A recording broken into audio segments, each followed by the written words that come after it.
Nossa primeira aula será sobre História e Cultura da Gastronomia, com o professor João Máximo, do Centro Universitário Senac. Falaremos um pouco sobre a origem de um dos ingredientes mais utilizados na cozinha, como a mandioca e o milho, e suas inúmeras possibilidades de preparações. Espero que gostem e desfrutem da rica história da nossa cozinha brasileira. Olá, estamos iniciando nossa videoaula História e Cultura em Gastronomia.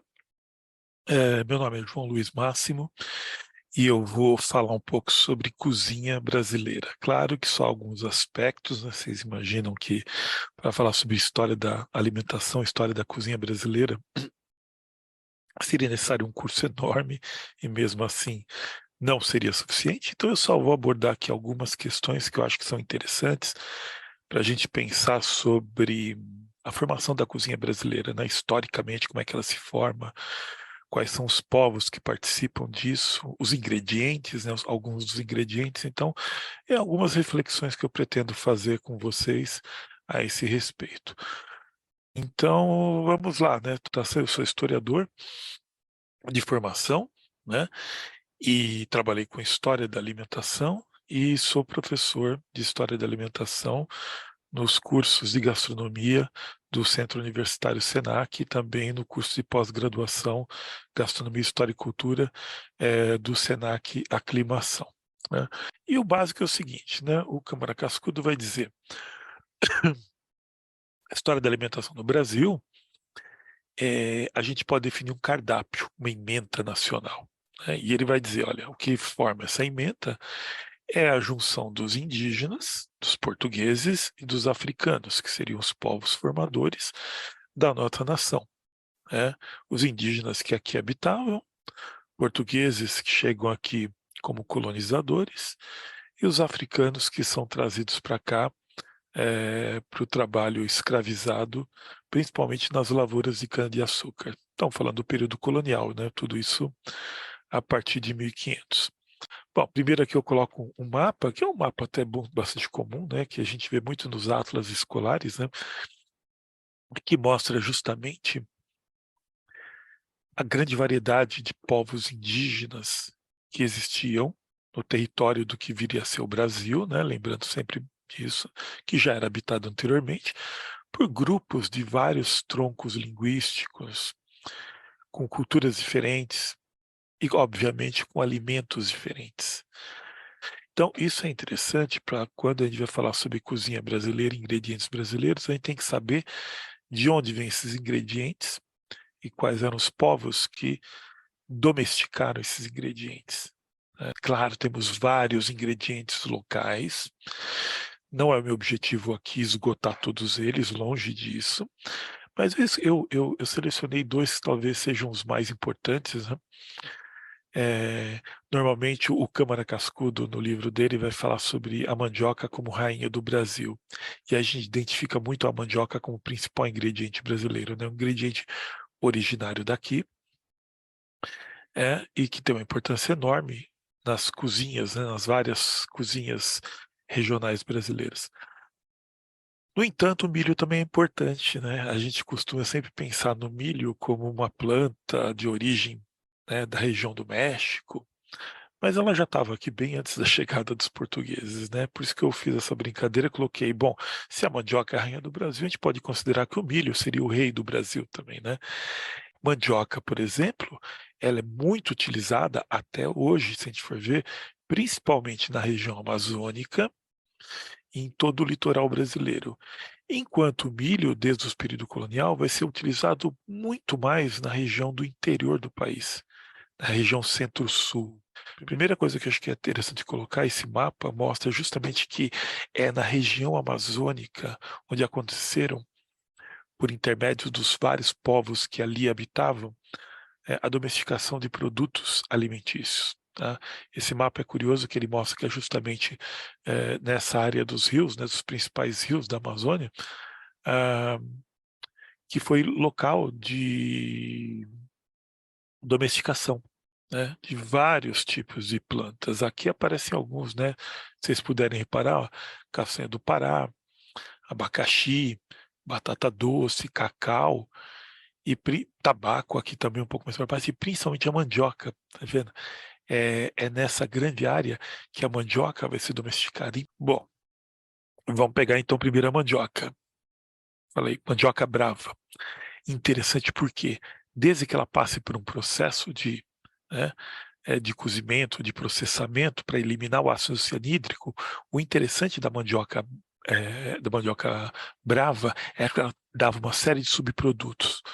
Bom, você tinha que descascar, ralar, e aí você vai processando para separar partes. Então, a primeira coisa, tira o caldo. Você colocava com água, deixava aquilo cozinhar um pouco e tira um líquido. Esse líquido, esse caldo, é o que nós conhecemos como tucupi. Aqui na região centro-sul, né, São Paulo, tudo sudeste, a gente não conhece muito, mas na região amazônica ele é muito utilizado. Bom, retirando o caldo, se você deixar ele descansar, para o fundo vai uma goma, fica uma goma. E essa goma vai ser utilizada justamente para fazer polvilho doce, polvilho azedo, tá? Para fazer tapioca.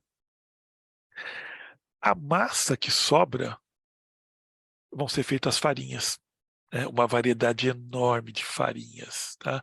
E ainda tem a folha, que também era utilizada. Então, percebam, a mandioca tem que passar por um processo de transformação, tá? Tem técnica para você fazer isso, mas ela te dava uma série de subprodutos que vão estar presentes em um monte de pratos da nossa cozinha. O milho já é um pouco mais simples, tá? O milho, basicamente, como é que eles comiam? Assado, espigas em que você assava o milho, tá? Mas também num procedimento muito parecido com o que se fazia com a mandioca, só que bem mais simples, você podia transformar em farinha. Só que, basicamente, quais eram os tipos de farinha? Flocada. O que eles faziam? Pega o milho, coloca em sacos, deixa de molho na água, principalmente água corrente, e aí aquilo depois amolece, você tira a pele, passava por peneiras de arame, as peneiras, tudo, e a massa obtida ia ser torrada em flocos, que é o que a gente conhece como farinha flocada. Se você quisesse pegar o milho e socar ele no pilão, e de forma grosseira, você tinha uma farinha um pouco mais grossa, que era ou canjiquinha. Quando os portugueses chegam aqui, eles trazem moinhos, e aí dá para fazer um tipo de farinha bem mais fininha, que é o fubá.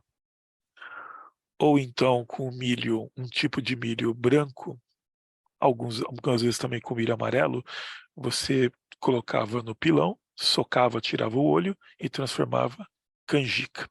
Os africanos já é um pouco mais complicado do que se imagina, né? Como eu disse, eles foram trazidos para cá para trabalhar nas lavouras de cana-de-açúcar, e é óbvio que os ingredientes que vieram da África muitas vezes vieram trazidos pelos portugueses, né? Inhame, quiabo e dendê são só 3 exemplos, talvez os mais importantes, que foram trazidos para cá, principalmente para a Bahia. Por que Bahia? Porque ali foi o porto de entrada de vários africanos escravizados que eram trazidos de uma região específica da África, costa ocidental, onde hoje estão países como Camarões, Nigéria, Benin, Togo. E esses ingredientes, muitos deles, principalmente o dendê, vieram junto com eles, né, trazidos pelos portugueses e foram plantados aqui. E vão fazer parte da nossa alimentação. Bom, por último aqui os portugueses, né, os colonizadores, vão trazer uma série de elementos para cá. Vejam, como eu disse, eles vêm como colonizadores, então claro que eles procuram trazer os seus hábitos alimentares.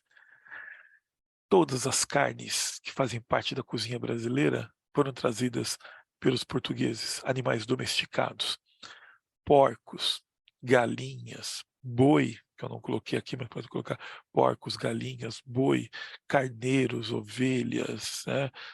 Então, o que os portugueses vão fazer é trazer todas essas técnicas e esses ingredientes e adaptar com alguns ingredientes locais. Por exemplo, mandioca.